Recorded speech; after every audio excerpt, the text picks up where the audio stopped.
Police को जब लाश मिली तो कमरा अंदर से बंद था, लेकिन लाश के हाथ में जो डायरी थी उसमें कल की तारीख लिखी थी। आदित्य, एक नया लड़का, उस पुराने हॉस्टल के रूम नंबर 303 में कदम रखता है। वो नहीं जानता था कि ये रूम कई सालों से शापित माना जाता है।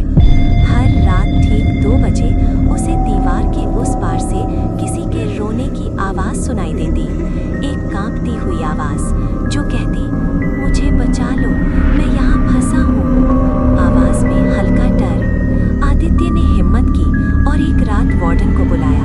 वार्डन ने हंसते हुए कहा, बेटा, बगल वाले कमरे में तो पिछले 10 साल से कोई नहीं रहता।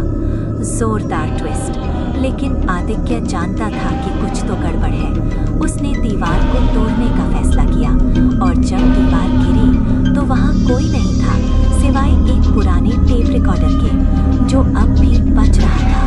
और तभी उसे अपने पीछे से फिर वही आवाज़ सुनाई दी, शुक्रिया मुझे आज़ाद करने के लिए। डर के मारे पीछे मुड़ता है। अंधेरा उसे निगलने को तैयार है। सिर्फ धूल और सन्नाटा है। उसकी कांपती आवाज़ गूंजती है, कौन है वहाँ? वो हड़बड़ाकर आईने में देखता है। उसका चेहरा डर से सफ़ेद पड़ चुका है, लेकिन उसकी परछाई एक शैतानी हंसी हंसती है।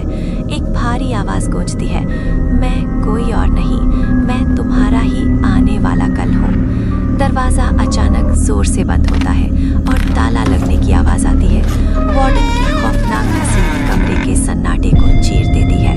वो कहता है, दीवार के पीछे की वो चीज़ आज़ादी मांग रही थी आदित्य, और तुमने उसे अपनी जगह दे दी। आदित्य पागलों की तरह दरवाजे को पीटता है, रोते हुए चिल्लाता है, मुझे बचा लो, मैं यहाँ फंसा हूँ, दरवाज़ा खोलो। और तभी आता है असली ट्विस्ट। एक टेप रिकॉर्डर पर जूम करता है। उसका रिकॉर्ड बटन अपने आप दब जाता है और लाल बत्ती चलती है।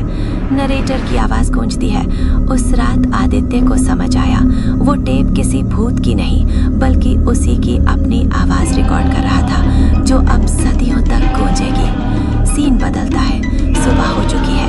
एक नया लड़का बैग लेकर रूम 303 के बाहर खड़ा है।